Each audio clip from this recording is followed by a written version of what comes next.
Praise the lord. దేవుని పరిశుద్ధ నామమునకు వందనములు తెలియజేస్తున్నాను. ఈ సమయంలో దేవుడు మనకు అనుగ్రహించాడు. అందుని బట్టి ప్రాముఖ్యంగా దేవాది దేవుడికి కృతజ్ఞతాస్తుతి స్తోత్రములు చెల్లిస్తూ ఉన్నాం. ఈ యొక్క సమయమున దేవుడు మనకు ఈ దినం ఇచ్చిన వాగ్దానము 86వ కీర్తన 3వ వచనము. ప్రభువా, దినమెల్లా నీకు మొరపెట్టుచున్నాను, నన్ను కరుణింపుము. దేవుని వాక్యంలో జ్ఞాపకం చేయబడ్డట్టుగా దినమంతయు మనం మొరపెట్టినప్పుడు దేవుడు మనకు తోడుగా ఉండి ఆయన యొక్క కృపను, ఆయన వాత్సల్యతను మనకు చూపించే దేవుడు అని జ్ఞాపకం చేసుకుంటూ ఉన్నాం. ఎందుకు అనగా మనము అనుదిన జీవితంలో మన పనులను మనం చేసుకుంటూ ఉంటాం.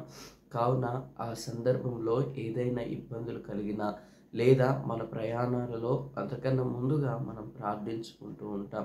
కాబట్టి దినమంతయు నేను ప్రార్థిస్తున్నాను, లేదా ఇక్కడ చూస్తూ ఉన్నాం, ప్రభువా, దినమెల్లా నీకు మొరపెట్టుచున్నాను.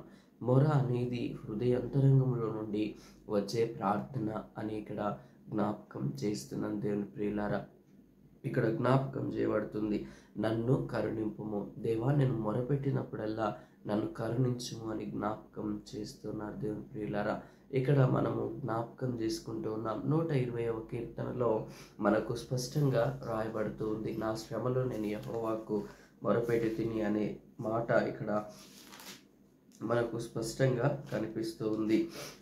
నా శ్రమలో నేను యెహోవాకు మొరపెట్టి తిని ఆయన నాకు ఉత్తరం ఇచ్చాను. దేవుడు ఉత్తరం ఇవ్వాలంటే మనం ఆయనకు హృదయ అంతరంగంలో నుండి మొరపెట్టాలన్న సత్యాన్ని ఈ యొక్క ఉదయకాల సమయంలో జ్ఞాపకం చేస్తున్నాను.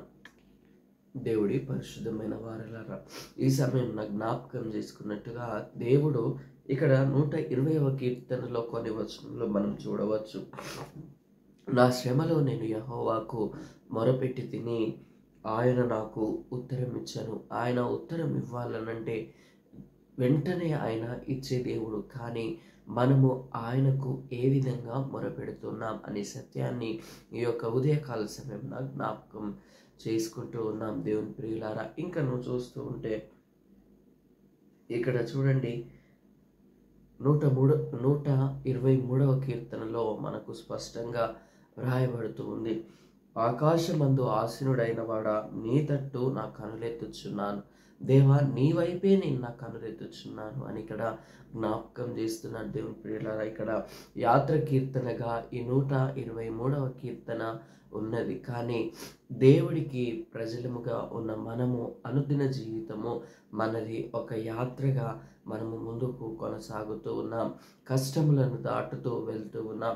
ఒక స్టేషన్, ఒక రైల్వే స్టేషన్ ఏ విధంగానైతే ప్లాట్ఫామ్ పైన ఉంటూ ఉందో మన జీవితాలు కూడా అదే విధంగా ప్రతి ఒక్క జీవితము, ప్రతి ఒక్క వ్యక్తి ఒక్కొక్క కష్టము నుండి, అనగా వారికి ఏదైతే అంటే ఏ రూట్స్లో ఏ స్టేషన్స్ ఉంటాయో అదే విధంగా మన జీవితాలలో కూడా మనం వెళ్తున్న దానిపైన, మనము వెళ్తూ ఉన్న దారిలో అనేకమైన ఇబ్బందులు, అనేకమైన శోధనలు, అనేకమైన ఇబ్బందులతో కూడిన జీవితములలో మనం జీవిస్తూ ఉన్నాం అనే జ్ఞాపకం చేస్తూ ఉన్నాను.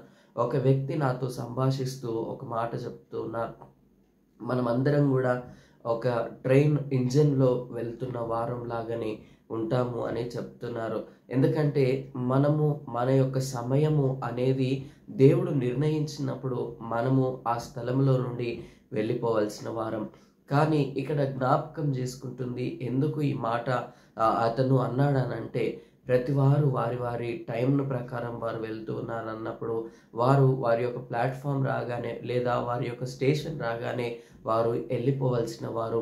మనము కూడా అంతే, మన యొక్క ప్లాట్ఫామ్ వచ్చినప్పుడు, మనం దిగవలసిన డెస్టినేషన్ వచ్చినప్పుడు తప్పకుండా మనం కూడా డిపార్చర్ అక్కడ నుండి కావాల్సి ఉన్నదని జ్ఞాపకం చేశారు. దేవుని ప్రియులారా, కానీ అన్యజనులలో అంత గొప్ప విశ్వాసం ఉన్నది, కానీ మనకంటూ దేవుడు ఒక ప్రత్యేకతను అనుగ్రహిస్తూ ఉన్నాడు. దినమెల్లా నేను ప్రార్థించినప్పుడు, అనగా మన కష్ట సమయాలలో మనం ప్రార్థన చేసినప్పుడు, లేదా మనము అనుకూలమైన దానిలో దేవుడు మనకు అననుకూలతలో దేవుడు మనకు తోడై ఉన్న దేవుడు గనుక మనం ప్రార్థించినప్పుడు ఇతరుల వలె ప్రార్థించవద్దు అని జ్ఞాపకం చేస్తున్నారు. మనం పరలోకమందున్న తండ్రి చిత్తాన్ని నెరవేర్చే వారముగా ఉండాలని దేవుని యొక్క వాక్యము ద్వారా దేవుడు జ్ఞాపకం చేస్తున్నాడు. దేవుని ప్రియుల, అటువంటి కృపలో దేవుడు మిమ్మును మీ కుటుంబాలను మెండుగా నిండుగా దీవించి ఆశీర్వదించును గాక.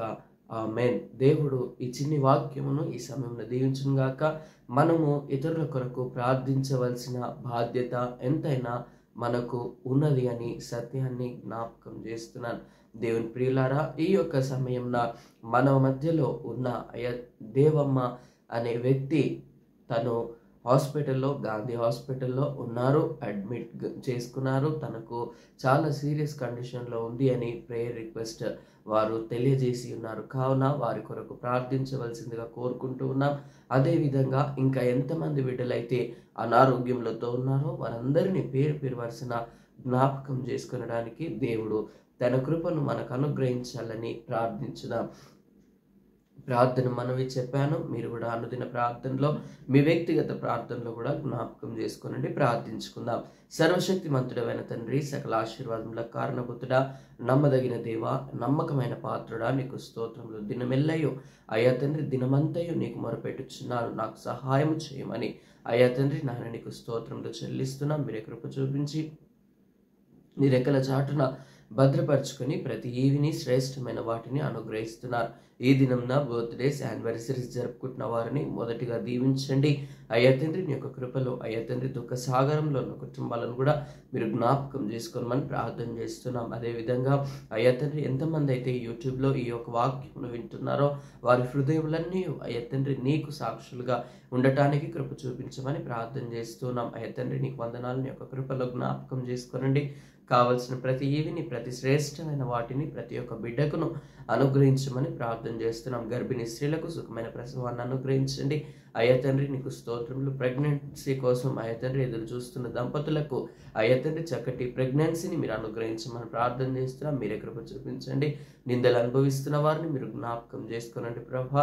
అయ్యా తండ్రి, నీకు స్తోత్రములు. నీ యొక్క పరిశుద్ధమైన వాకిట్లను విప్పి పట్టజాలని దీవెనల చేత ప్రతి ఒక్కరిని తృప్తిపరచమని ప్రార్థన చేస్తున్నాం. ఈ యొక్క ప్రాముఖ్యమైన సమయంలో అయ్యా తండ్రి ప్రార్థించడానికి అయ్యా తండ్రి నాయన నీకు స్తోత్రములు. దేవమ్మ గారిని మీరు జ్ఞాపకం చేసుకోనండి. వారి కుటుంబాన్ని ధైర్యపరచండి ప్రభా. కావలసిన నీ యొక్క కృపను దయచేయమని ప్రార్థన చేస్తున్నాం.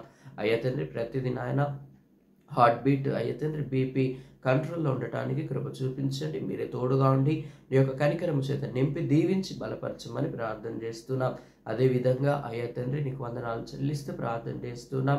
అయ్యా తండ్రి నాయన నీకు వందనాలు. అయ్యా తండ్రి, హాస్పిటల్లో ఉన్న చంటి బిడ్డలను అయ్యా తండ్రి నాయన వృద్ధుల వరకు నాయన ప్రతి ఒక్కరిని పేరు పేరు వచ్చిన మీరే దీవించి ఆశీర్వదించి నీ యొక్క మెండైన కృపల చేత భద్రపరచమని ప్రార్థన చేస్తున్నాం. వృద్ధాపంలోనికి వెళ్తున్న వారిని అయ్యా తండ్రి, వృద్ధులుగా ఉన్న వారిని కూడా మీరు జ్ఞాపకం చేసుకోనండి ప్రభా. యవనులకు అయ్యా తండ్రి నీ యొక్క దర్శన భాగ్యమును అనుగ్రహించండి ప్రభా. నీ యొక్క వాక్యమును అయ్యా తండ్రి నాయన తెలుసుకునే కృపను వారికి అనుగ్రహించి నీ యొక్క మెండైన దీవెనల చేత ప్రతి ఒక్కరిని దీవించి పేరు పేరు వరుసన మీరే జ్ఞాపకం చేసుకొని కావలసిన ప్రతి ఈవిని, ప్రతి శ్రేష్టమైన వాటిని అనుగ్రహిస్తారని యేసుక్రీస్తు పరిశుద్ధ నామం అడిగి వేడుకుంటున్నాము తండ్రి. ఆమేన్. దేవుడు మిమ్మును మీ కుటుంబాలను మెండుగా నిండుగా దీవించి ఆశీర్వదించి నిత్య జీవానికి దేవుడు తన కృపను అనుగ్రహించి బలపరచును గాక.